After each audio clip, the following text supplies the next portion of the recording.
আসসালামু আলাইকুম দর্শক, একটি গুরুত্বপূর্ণ সংবাদ।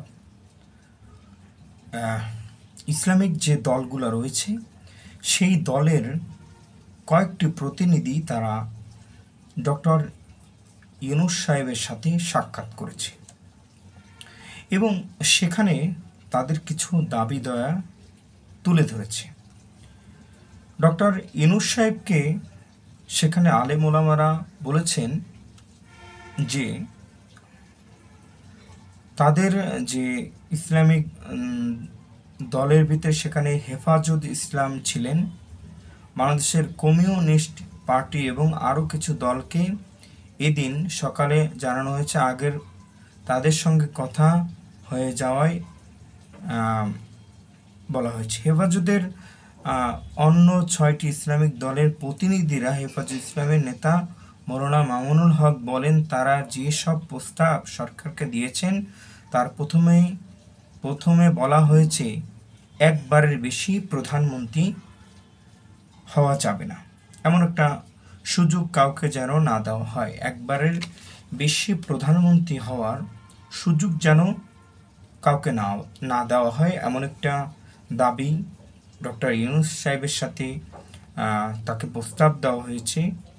তার কাছে এই দাবিটি তুলে ধরেছেন মামুনুল হক সাহেব।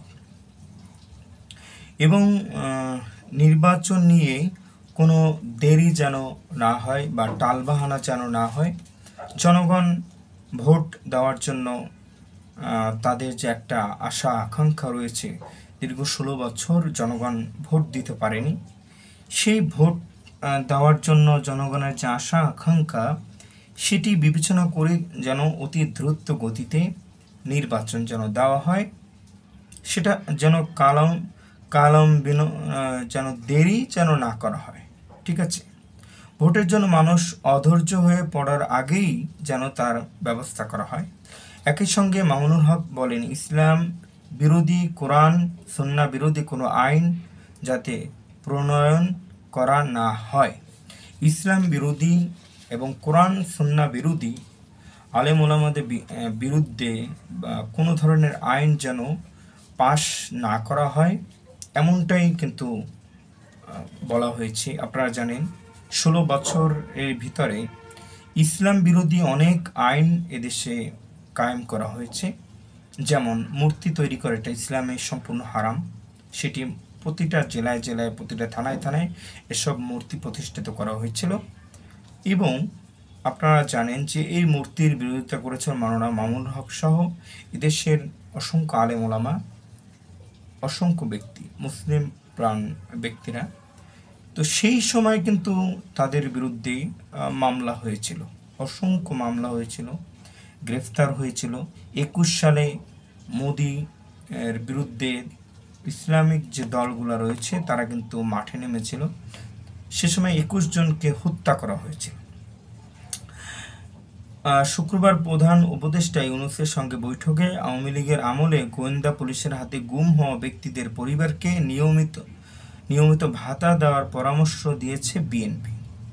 অর্থাৎ 16 সালে যে গুম হয়েছে, খুন হয়েছে বা হত্যা করা হয়েছে তাদেরকে যেন সরকারিভাবে যেন ভাতা দেওয়া হয়, এটি বিএনপি দাবি করেছে। মির্জা ফখরুল ইসলাম আলমগীর সাহেব এই ব্যাপারটা জানিয়েছেন। ইউনূসের সঙ্গে তাদের আলোচনা ভালোই হয়েছে। অবিলম্বে নির্বাচন করার জন্য তারা অন্তর্বর্তী সরকারকে পরামর্শ দিয়েছে। মির্জা ফখরুল বলেন, আমরা কষ্ট পাই যখন দেখি রাজনৈতিক নেতাদের গ্রেফতার করে নিয়ে যাওয়া হচ্ছে, কিন্তু ওই সমস্ত ভয়ঙ্কর ব্যক্তি যারা আমাদের হত্যা করেছে, খুন করেছে, গুম করেছে, তাদের একজনকেও গ্রেফতার করা হয়নি। আগের আমলে পুলিশ গোয়েন্দা বাহিনী, অর্থাৎ তিনি বলতে চাচ্ছেন যে যারা বিএনপিকে হত্যা করেছে, গুম করেছে, খুন করেছে, তাদের কাউকে গ্রেফতার করা হয়নি, এমনটাই তিনি দাবি করছেন। ডক্টর ইউনূস সাহেবের কাছে এমনটাই জানানো হয়েছে। র্যাব পুলিশ দিয়ে তাদেরকে ধরে নেওয়া হয়েছে। বিএনপির অভিযোগ 15 বছরে তাদের 14,000 নেতাকর্মীকে পুলিশ বা গোয়েন্দারা তুলে নিয়ে যাওয়ার পরে তাদের অধিকাংশের খোঁজ মেলেনি। রাষ্ট্রপুঞ্জের তদন্ত কমিটিকে দিয়ে এই সব ঘটনার তদন্ত করার দাবি জানিয়েছে বিএনপি। তাদের এই 16 বছরে প্রায় 14,000 নেতাকর্মী যাদের কোনো খোঁজ নেই, কোনো খবর নেই, তাদেরকে তাদের হদিশ যেন পাওয়া যায়, তারা কোথায় আছে, কিভাবে আছে, তাদেরকে যেন খুঁজে বের করা হয়, এটি অন্তর্বর্তীকালীন সরকারের কাছে জানিয়েছেন। এবং ইসলামিক দলগুলোও তাদের যে দাবি দেয় সেটা কিন্তু তারা বলেছেন। এবং নির্বাচন যেন দ্রুত গতিতে দেওয়া হয়, ইসলাম বিরোধী কোনো কার্যকলাপ আইন যেন সেটি পাশ যেন না করা হয়, এটি সরকারের প্রতি তারা এই আহ্বান জানিয়েছে। সবাই ভালো থাকবেন, সুস্থ থাকবেন, আল্লাহ হাফেজ।